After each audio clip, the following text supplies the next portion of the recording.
Hello, I'm Annette Young and welcome to the 51%, a show about women reshaping our world. Coming up, as the war in Ukraine continues, Europe is facing its fastest growing refugee crisis since World War II.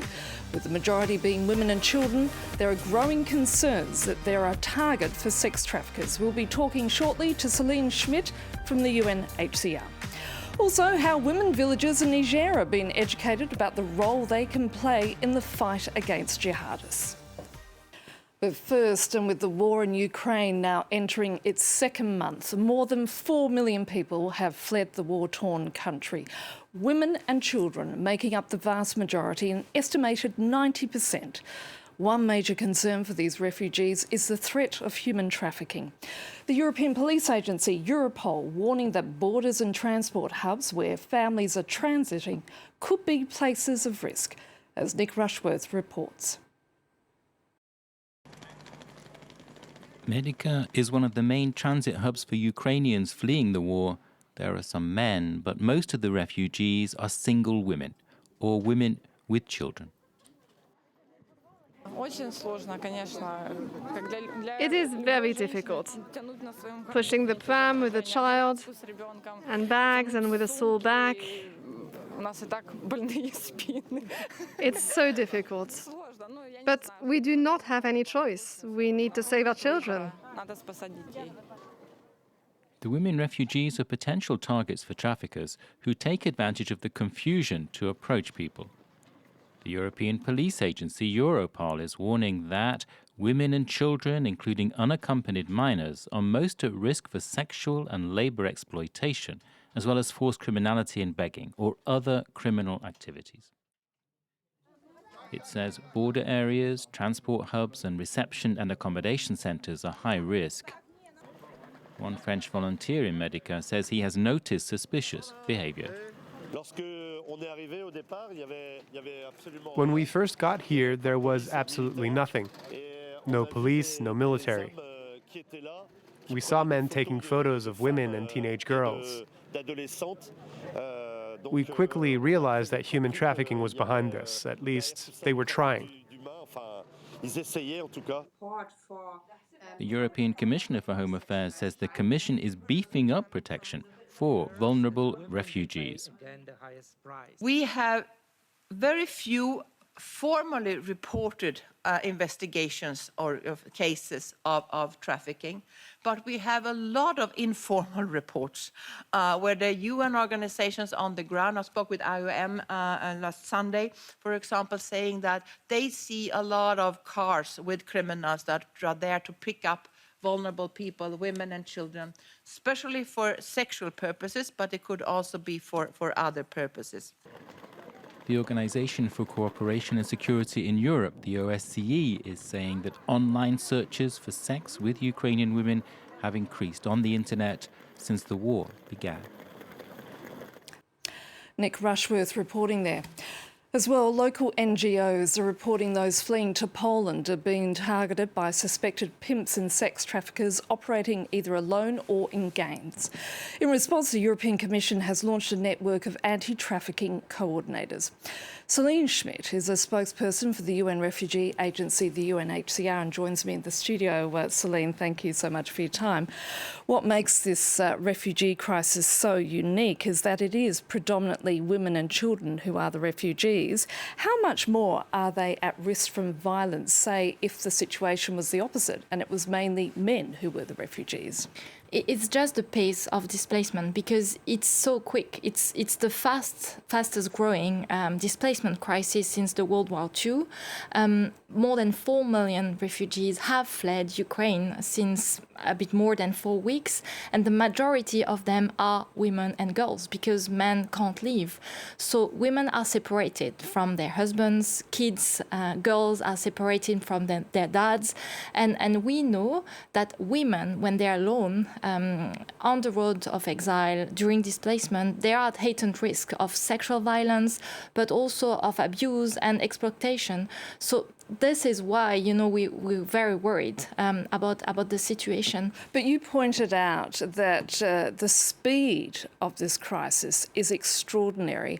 I imagine as a result, NGOs are struggling to provide the help that's so badly needed. Yes, one priority, of course, is to provide emergency assistance.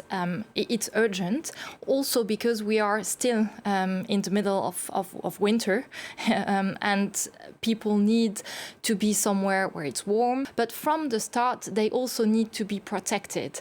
It's a displacement crisis, but it's also a protection crisis. So this is something we know by experience, and we've warned different partners and authorities that one of the priorities should be to protect the refugees who arrive, the women, the girls, and to protect them also, to offer safe spaces where they can go and to prevent any risks of violence or abuse. Now, as you and I know, Céline, where there is chaos, there inevitably are people who are going to take advantage of that. And we saw already in that report about incidents of suspected human trafficking occurring on the Ukrainian border.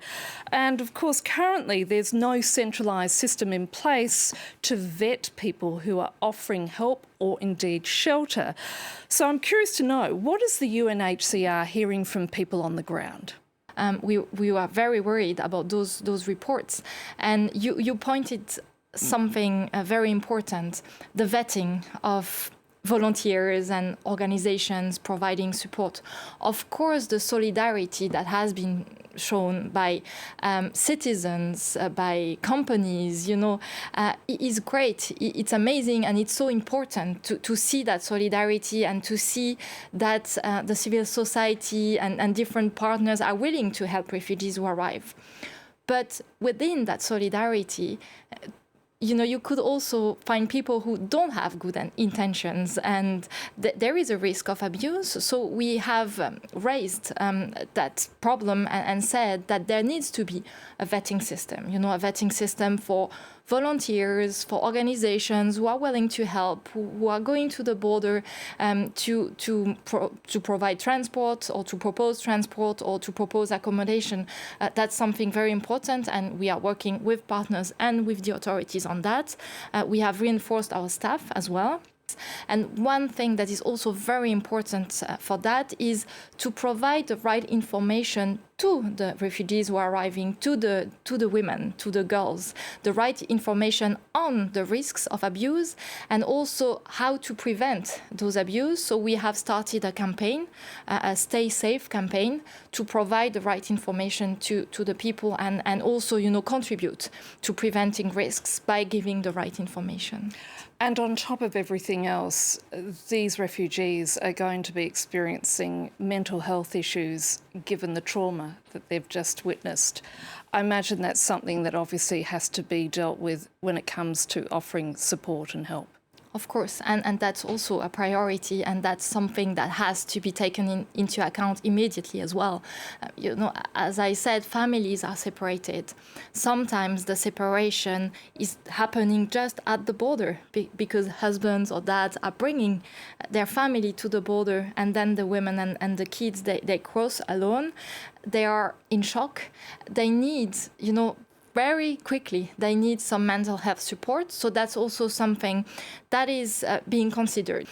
But also, we need to think from the start about inclusion, the social inclusion of the refugees who are arriving, the women, the children, because when we are asking them what they need, what they are telling us is, we need peace, we want to go back home. But we don't know how long they will be in exile, how long they will be refugees. So from the start also, of course, there is a need for emergency assistance, but there is also a need to think about the more long term. accommodation, access to work, and temporary protection in Europe is allowing refugees to work. But there too, we know that it's more difficult very often for women refugees to have access to employment, especially if they are alone, because they are in charge of taking care of the family, of the kids, childcare. So there too, there needs to be some investment in supporting them to access employment, to be included. Céline, thank you so much for your time. Thank you. And finally, we head to Niger, where activists are working hard to make local women aware of the role that they can play in the fight against jihadists. Our team on the ground sent us this report from the region of Tillabéri in the country's northwest. Does the soldier who is patrolling and in charge of our security know that there's a terrorist in the village? Will the terrorist let us spot him? No, of course not. This is not a country against another. This war is based on trickery.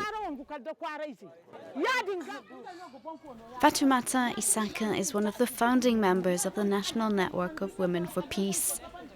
The organisation works in dozens of villages in the region of Tillabéri. Their goal, to give women a role in Niger's fight against jihadism and crime.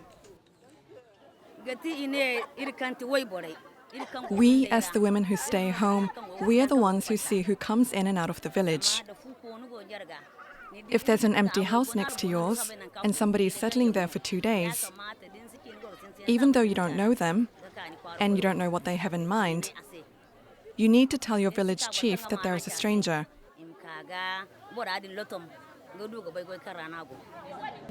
Habits like these have yet to take root in the villages. Fatoumata Isaka believes that involving women could make a big difference to Niger's anti-terror strategy.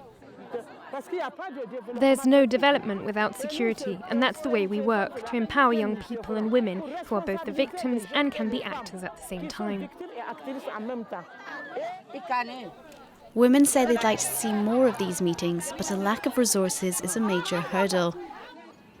UN Women is supporting 20 organisations throughout the country, but their good results remain below the radar. There are lots of interesting projects, but we don't talk enough about the positive change they could bring. So to help them, it's about sharing their results and putting them in a position to reach partners. In Niger, violence against women is more prevalent in areas where armed groups operate. In these places, it's often impossible to keep track of incidents of gendered violence, including abuses like forced marriages, genital mutilation, or rape as a weapon of war. And that's it for this edition. You can get in touch and keep up with the 51% on Facebook, Instagram or Twitter. And you can also watch all our previous shows on the France 24 website. So until our next show, bye for now.